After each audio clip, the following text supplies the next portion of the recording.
하나님의 말씀 마가복음 1장 9절부터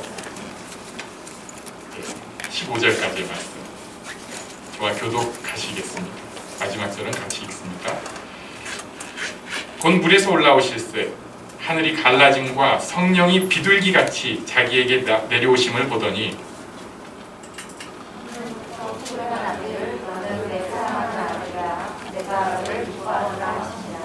성령이 곧 예수를 광야로 몰아내신지라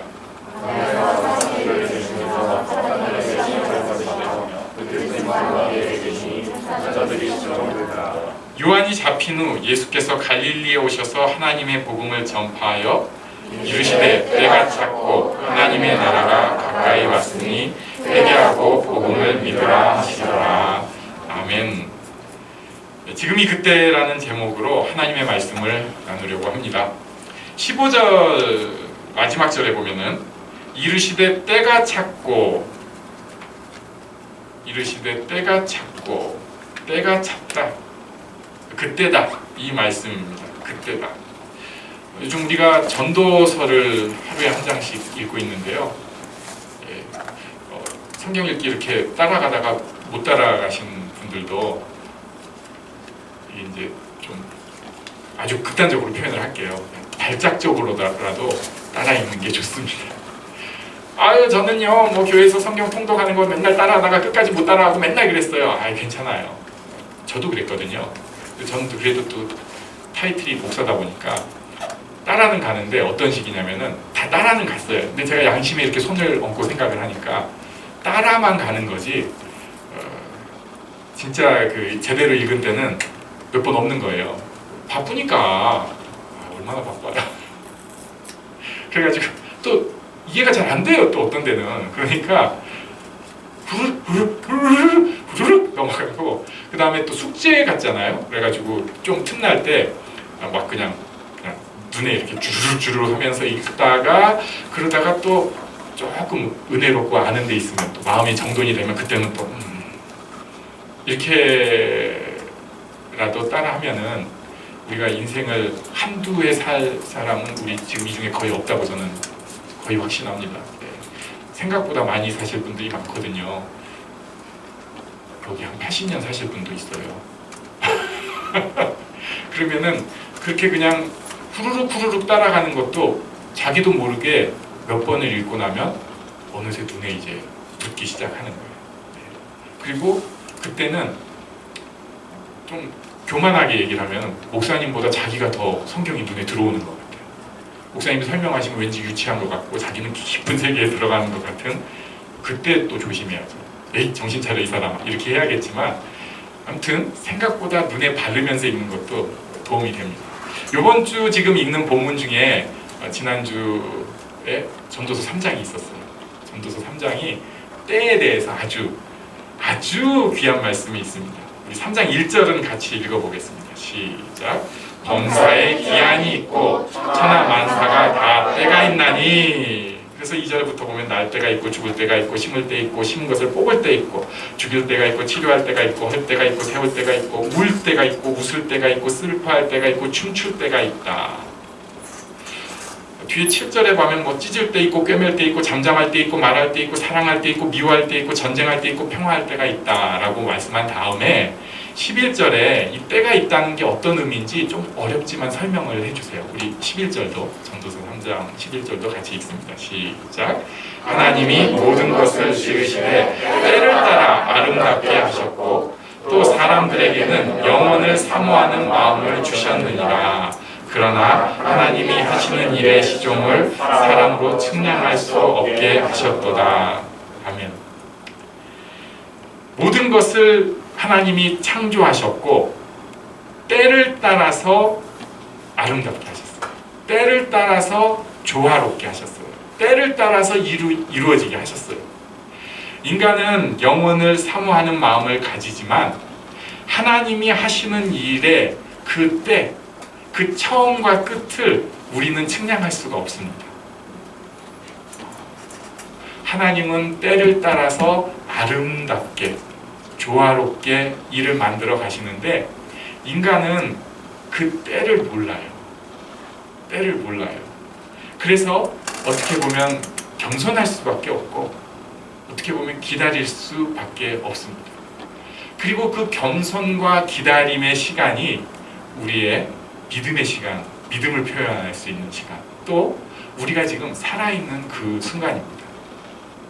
오늘 우리 마가복음으로 돌아갔을 때 예수님이 지금 그 때를 맞이하고 계세요.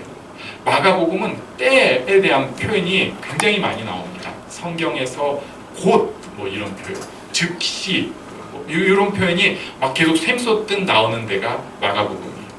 9절 말씀 우리 한번 같이 읽어볼까요? 9절 시작. 곧 예수께서 갈릴리 나사렛으로부터 와서 요단강에서 요한에게 세례를 받으시고 그때, 제가 10절까지 먼저 가려고, 그때라고 딱 설명을 하고 계세요. 예수님께서 갈릴리 나사렛 자란 곳을 떠나와서 요단강에서 요한에게 세례를 받으셨습니다. 그때 예수님께서 지금까지는 하나님은 일하고 계시는데 사람이 보기에는 아무 일도 없는 시대예요. 하나님은 일하고 계시는데 사람이 보기에는 아무 일도 없는 일이에요. 그리고 나서 처음 그때 하신 일이 또 이해가 안 되는 일이에요. 하나님이 인간에게 세례를 받으셨습니다. 네, 이거 좀 말이 안 되는 일이에요. 하나님이 인간에게 세례를 받으셨어요. 낮추셨어요.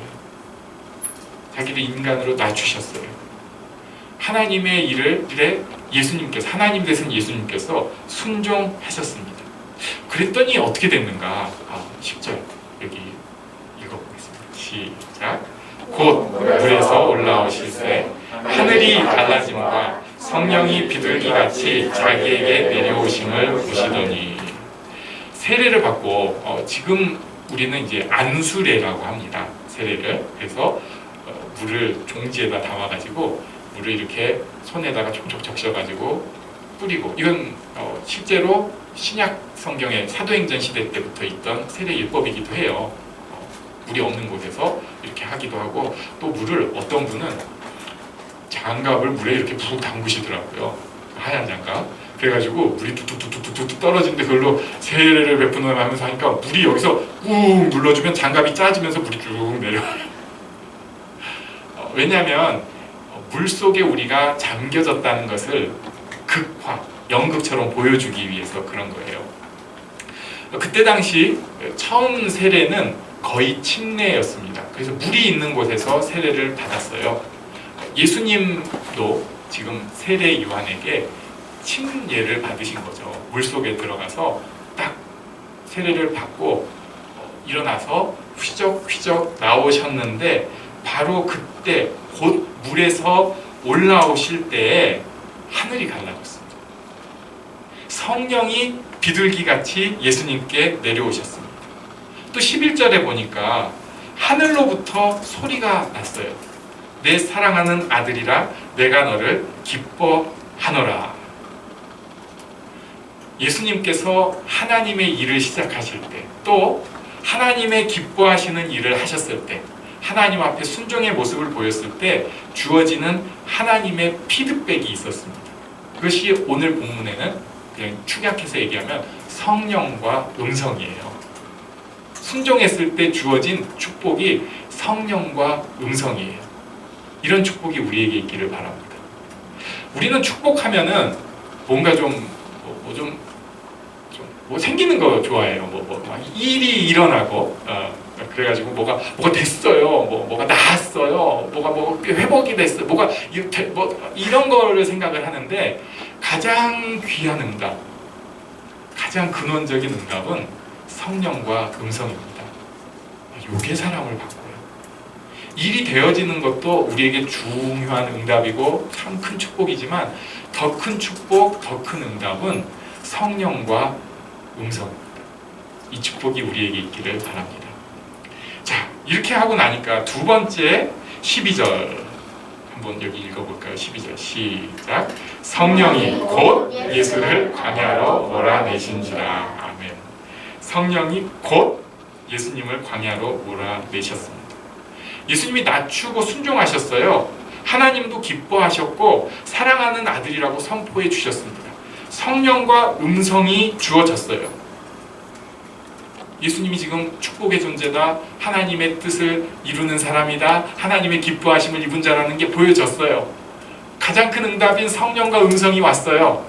그런데 그 다음에 생긴 일이 곧, 천천히도 아니고 곧 광야로 몰아내셨습니다. 이때가 예수님이 광야로 가실 때였나?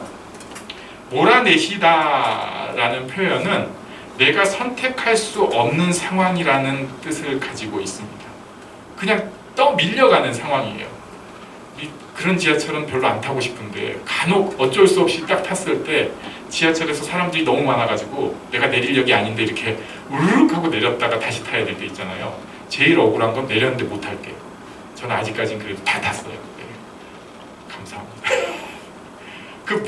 그게 몰아내신 거예요. 성령이 예수님을 그냥 주르륵 밀고 나가버리신 거예요.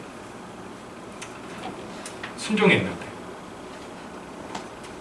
광야에서 훈련 받으셔야 했기 때문에 곧 몰아내신 것입니다. 광야로 가시니까 사탄이 노리고 있어요. 들짐승이 있습니다. 그러면서도 천사들이 돕습니다. 광야 훈련의 다이나믹함이에요. 역동성이에요. 광야로 가니까 우리를 노리는 사탄이 있어요. 인간 모두가 갖고 있는 약점을 끈질기게 공격하는 사탄의 공격이 있습니다.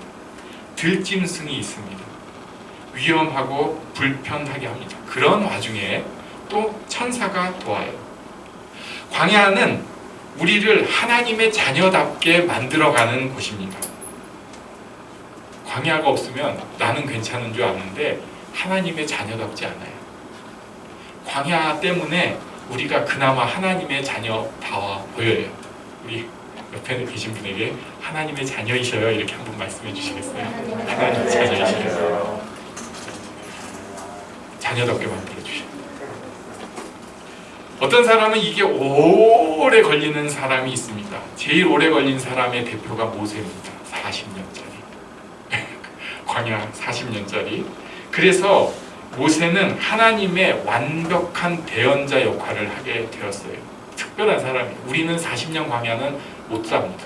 예, 특별한 사람. 모두에게 필요한 훈련입니다. 그때 많은 경우에 하늘의 소리를 알아듣기 시작하고 나를 좀 알아듣기, 나를 알기 시작할 때 그때 이 훈련이 하나님의 때에 또 마무리됩니다. 지금 이 훈련을 잘 못 이겨내면 나중에 이 훈련이 또 올 수 있어요. 도망가면 하나님의 사랑 가운데 거하는 그 순간에 이 훈련이 또 올 수 있어요. 힘드니까 도망가지 마세요. 힘드니까 기도해야 합니다. 그리고 어떤 면에서 더 받아들이고 버텨야 할 수 있습니다. 이게 이겨내는 것입니다. 또 생각해보면 예수님은 이런 훈련이 필요가 없으신 분이에요. 저나 그런 거 필요하세요. 예수님은 필요가 없으신 분인데도 인간이 되셔서 우리 삶을 그대로 사시면서 모든 인간이 하나님의 자녀된 인간이 받아야 할 광야 훈련도 받으신 거예요. 보여주시는 거죠. 샘플이 되신 것입니다. 가끔은 인간인 주제에 이런 훈련 난 필요 없어. 난 잘 알아듣는 사람이야. 이거 필요는 없어. 이런 미련한 마음이 들 때도 있습니다. 이런 사람은 스스로 생각을 해야 돼요. 내가 아직 애구나, 애. 애들은 제대로 하는 거 없으면서 다 할 수 있다고 합니다. 다 할 수 있다고 해요. 그래갖고 시켜놓으면 엄마의 뒤처리가 반드시 필요합니다. 우리예요, 우리. 아니 필요 없어 해놓고 가면은 다 사고만 쳐놓는 거죠. 우리에게 이런 광야의 때가 있습니다. 이 시간이 힘든 시간이지만 또 축복의 때입니다. 지금 광야를 느끼시는 분이 있다면 하나님 안에서 잘 이겨내시기를 바랍니다. 하나님께서 이겨내게 하실 것입니다. 또 이를 통해서 하나님의 자녀로 성장하시기를 바랍니다. 자, 마지막 세 번째로 14절 말씀입니다. 이제 훈련도 받으셨는데 14절 말씀 같이 읽습니다. 시작. 요한이 잡힌 후 예수께서 갈릴리에 오셔서 하나님의 복음을 전파하여, 15절도 읽을까요? 이르시되 때가 찼고 하나님의 나라가 가까이 왔으니 회개하고 복음을 믿으라 하시더라. 아멘. 요한이 잡혀버렸네요.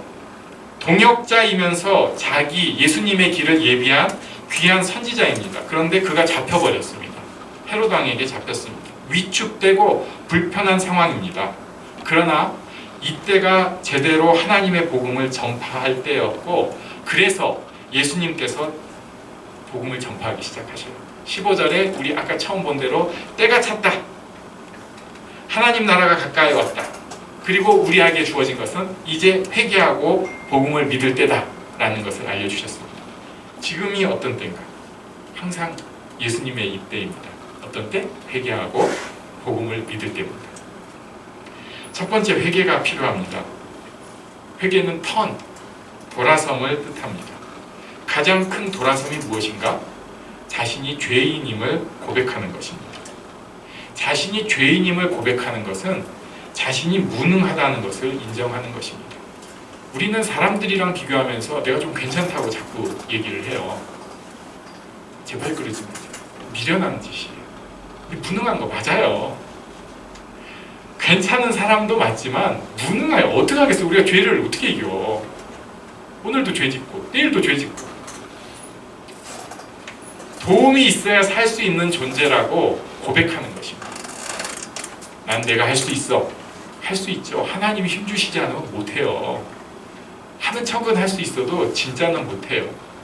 겉으로는 일을 되어지게 가는 것 같지만 속은 다 무너져 가고 있어요.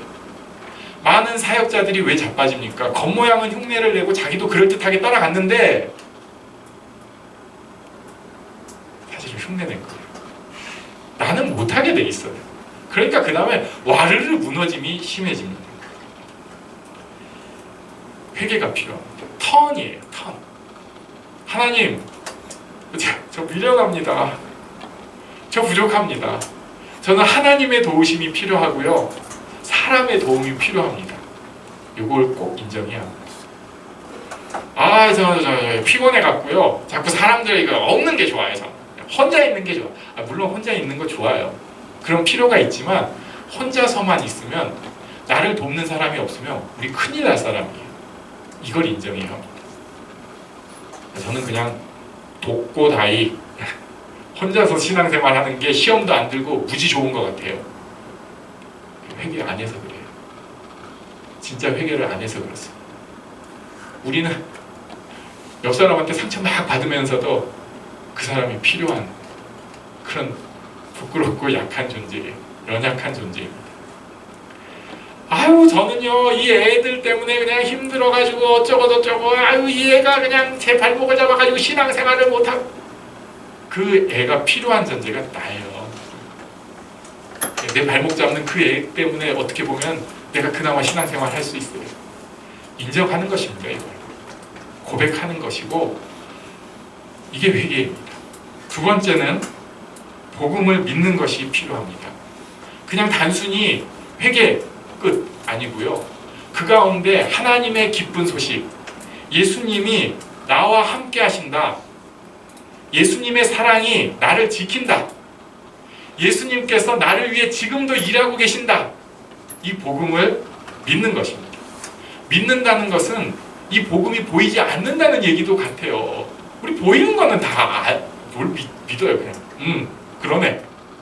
안 보이는 거예요. 지금 예수님이 나와 함께 안 계시는 것 같아요. 예수님의 사랑이 저 사람한테는 있는 것 같은데 나한테는 없는 것 같아요. 제가 좀 전에는 잘했는데요, 지금은 잘 못하니까 예수님의 사랑이 없는 것 같아요.